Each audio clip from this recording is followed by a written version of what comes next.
Welcome back to the Maelstrom, ladies and gentlemen. We have another Warhammer 40k battle report for you today. 2,000 points of Eldar from Craft World Iyanden versus Blood Angels. We are going to be playing Maelstrom of War. We are doing the Spoils of War mission. So we have 6 objectives and 3 tactical objectives generated each turn. We have one here, one here, one here, one here, another here, and the final objective here in the rocks.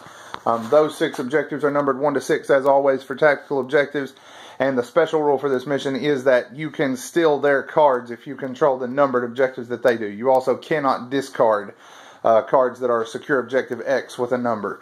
The Eldar will be on this side of the table. The Blood Angels will be on the opposite side of the table. We will be right back with the armies. First up, we have Eric's Blood Angels, 2,000 points. Start things off with a combined arms detachment. We have Mephiston as the warlord of this army. He is joined by a librarian, mastery level 2, on a bike with a grav pistol and a force sword.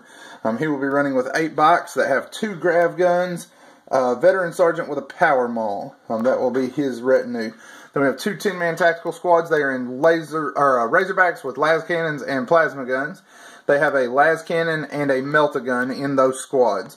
No other upgrades though. So 2 of those. Then we also have a Devastator squad, 5-man strong, that has 2 las cannons. Next up, he has the 10th Company Ambush Force from Angel's Blade. He has 2 squads of 5 scouts with camo cloaks and sniper rifles, and a 3rd squad of scouts. Where are they hiding? Right in front of me. With 3 bolters and camo cloaks as well. To finish things off, he has an Archangel's Orbital Intervention Force. He has 2 Assault Terminator squads with 3 Thunderhammer Storm Shields and 2 Lightning Claws. And then his last squad is a Terminator squad with an Assault Cannon. No other upgrades. So that is the Blood Angels. We will be right back with the Forces of the Craft Worlds. Next up, we have the Forces of Craft World and they are in a combined arms detachment to begin with. We have 2 Farseers that are Mastery Level 3 with Singing Spears. They're both mounted on jet bikes. They're each running with 6 jet bikes that have 2 scatter lasers in each squad. For our elite, we have 6 Fire Dragons. They have an Exarch with a Fire Pike. They are in a Wave Serpent with Twin Bright Lances. Same thing over here. They also have Ghost Walk Matrixes. We have the same thing here as far as their transport. Then we have 5 Wraith Guard with Wraith Cannons. Then for our heavy supports, we have 2 individual Fire Prisms. They have Hollow Fields and Spirit Stones.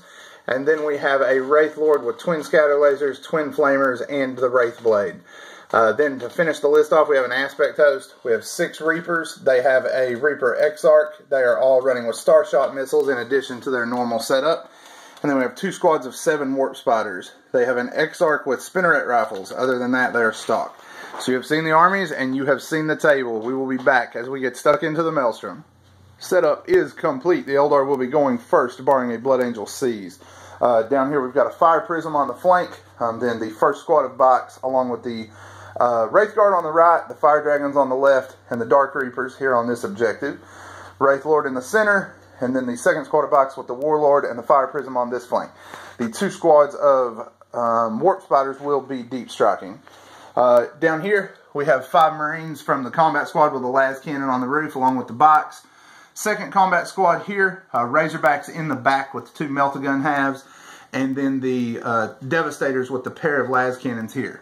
The scout force did infiltrate. They went to the rooftops of the 2 bunkers, so bolters here, snipers in the trench, snipers on the roof. So that is set up. They have the 3 Terminator squads in reserve, obviously. Oh, Mephiston is with the Razorback on the right-hand side. So that is set up. Iyanden is going first, barring a seize, which the Blood Angels are going to attempt.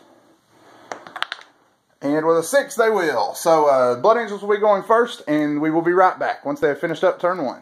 Blood Angels, turn 1 rolls to an end. We will not have an assault phase this turn. Blood Angels Librarian rolled out and cast Endurance and Warp Speed on himself.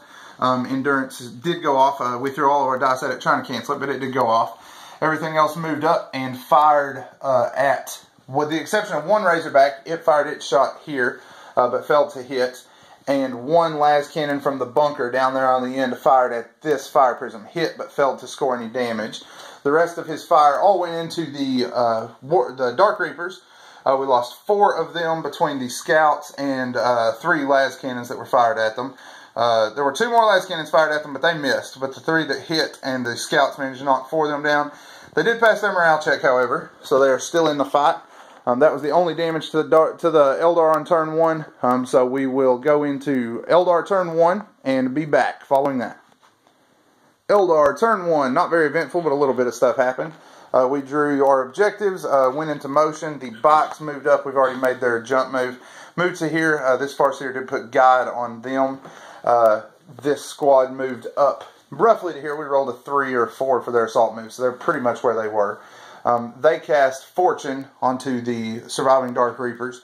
They attempted to cast guide on themselves, but it got canceled. And then we cast 2 instances of Executioner onto these scouts to no effect, with them sitting in 2+ cover. Not enough to get through. The shooting then, everything fired here except for the 2 fire prisms and the 2 wave serpents. So we put 6 scatter lasers into those guys, and the 2 Dark Reapers killed 4. Luckily, the last guy did break, so we were able to drag first blood out of it. The 2 Bright Lances fired here, knocked 1 point out of this Razorback. The 2 Fire Prisms boloed pretty heftily, landed their shots here, both scattered way off and did absolutely nothing. So no damage done from the Fire Prisms. That is turn 1. Eldar score first blood. The Blood Angels response coming up next. Blood Angels turn 2 rolls to an end. Terminators do show up. The shooting Terminators scattered back here. Fired both of their assault cannon shots, since they get to shoot twice at the Wraith Lord, but to no effect. From the snipers, though, they managed to score 1 wound that got through and punched a hole in him. Most of the anti-tank fire went into the 2 Wave Serpents. The melta gun here fired at the Wraith Guard Wave Serpent, but did nothing, was unable to hit. This one did take some hits, but it jinked, and none of that stuff went through on it. Down here, the other squad of Terminators showed up. Guide Overwatch didn't do any damage, and they charged into full effect there. And the final squad came in down here, but rolled 2 1s for their charge against the Fire Prism. So a little bit of a reprieve there, but unfortunately about to lose my Warlord. We're going to do the assault phase and see what happens. We'll be back once the Blood Angels have finished their assault phase. Blood Angels assault phase rolls to an end with even more fail. Nothing happened. Farseer swung in his challenge, did absolutely nothing. Box completely missed. And the Terminators returned the favor. The 3 Thunderhammer guys missed with every single attack. The Lightning's Claw guys got 3 hits, did no wounds. Rolled Shred, did no wounds. Not very impressed with either of our army's performance so far. They are both performing like they still belong in the training league. So we are going into Eldar turn 2. We'll be back following that. Eldar turn 2. Both squads of Warp Spiders arrived from reserve this turn. Unfortunately, they decided they didn't want to do anything. They both tried to come in here. Both of them scattered off the table, and both of them rolled 1s. So all 14 Warp Spiders were lost in the warp. The rest of the army moved up here. We took guide on the Fire Dragons, and threw a couple of other powers that didn't really do anything on this end from this Farseer. Between the Wraith and the Fire Dragons killed everybody but Mephiston, and the Wraiths rolled a 6 death blow on their destroyer weapons and blew Mephiston up. So the Eldar did claim Warlord there. Punched 1 more hole out of this and stunned it with or shook it with the Bright Lances. The Dark Reapers fired down here, knocked 1 Marine down there. And the scatter lasers from the box and the Wraith Lord managed to get 1 Terminator here. This was after landing a hit with this thing. It landed directly on target, rolled 3 1s, and both of the AP2 shots were deflected off the Storm Shield. Down here, much the same thing, landed a shot that would have hit 5 and 2 box. It scattered as well, punched 2 Terminators, and 1 made his invul. Down here, the Eldar box were predictably wiped out. But the Sergeant, it came down to just his attacks remaining, and he was unable to score a hit on the Farseer. Farseer had up Will of Assyrian, so he is fearless at the moment, so he doesn't care. He's hanging out, giving me 1 more turn with Fire Prism. And then the objective exploded here and destroyed 1 of the scouts. So pretty bummer turn as far as losing the Warp Spiders, but we did at least get rid of Mephiston. Game is still up in the air. Hopefully the Eldar can do a little bit better next turn than killing 14 of their own models. Coming up next will be the Blood Angels, turn 3. Blood Angels finish up their turn 3. Have some fairly good luck there. The Wave Serpent here took 2 damage points, 1 of which immobilized it from the grav guns that moved up here and fired. The Fire Dragons and the Wraith Guard were locked up by these scouts in an attempt to drive them off of this objective. This Razorback did tank shock in, but Death or Glory was able to destroy it before it could do any damage. The Wraith Guard and the Fire Dragons were also able to kill one of the scouts on Overwatch on their way in. These Terminators moved over, attempted a double lock to reach the Reapers, and with a really good roll, they were choosing these guys as a second target. Took a few wounds from the box on Overwatch, but none of it was able to get through. Let's see, what else? And the Wraith Lord.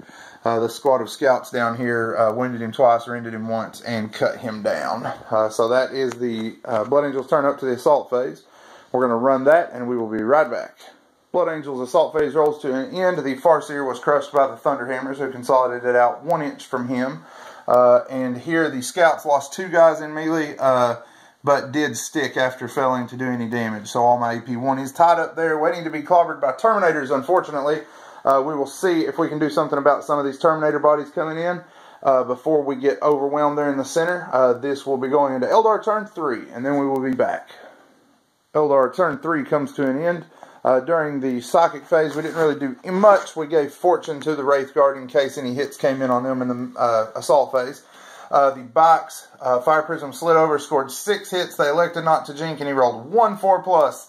So we only destroyed 1 bike. Dark Reapers then shot and killed 2 more. They did pass their morale check, though. The box here slid over and fired, along with the Bright Lance and the Underslungs and the AP2 Strength 7 round. Still only managed to get 3 of them. One of them is still standing, unfortunately. He did pass his morale check.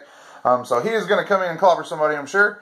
Down here, melee went about as expected. Killed 1 scout. The other one failed to do anything and stuck around. So we're going into Blood Angels turn 4. Tie game. We went ahead and rolled the entirety of Blood Angels turn 4 in, and the Eldar are going to tap out there. There's no point in continuing the misery at this point. The box made their 9-inch charge, locked these guys up. Their inability to get clear is going to make it where they don't have any offense here in the center. We did lose 2 Wraith Guard to the Power Sword that made a disorder charge in 2. So needing 6s, lost 2 Wraith Guard. Did no damage in return, did kill 1 of the scouts, but did not matter. Fire Dragons held up. This was the one that hurt. The Terminator came in, box missed him on Overwatch. Or actually put 3 wounds in him on Overwatch. He made all of his saves. Charged in, put 1 hole in the Farseer, and they broke and ran 16 inches off the table and were destroyed. The Dark Reapers were shot down to just the Exarch with 1 wound. And what else happened? Down here, this tank jinked from the melt hit. It was immobilized anyway. A crack grenade glanced it, and then a las cannon finished it off and destroyed it. So at that point, there are 2 Eldar tanks left. Everything else is either locked in a melee it can't get out of, or dead. So the Eldar are going to tap out there. The after action review and army lists will be at the blog as always. Give us a like on Facebook and a subscription on YouTube. Those will be the best ways to see new content as it comes out. We appreciate all of you who have subscribed on YouTube lately, and we hope you continue with us in the future. As always, thank you for spending time with us today at the Maelstrom.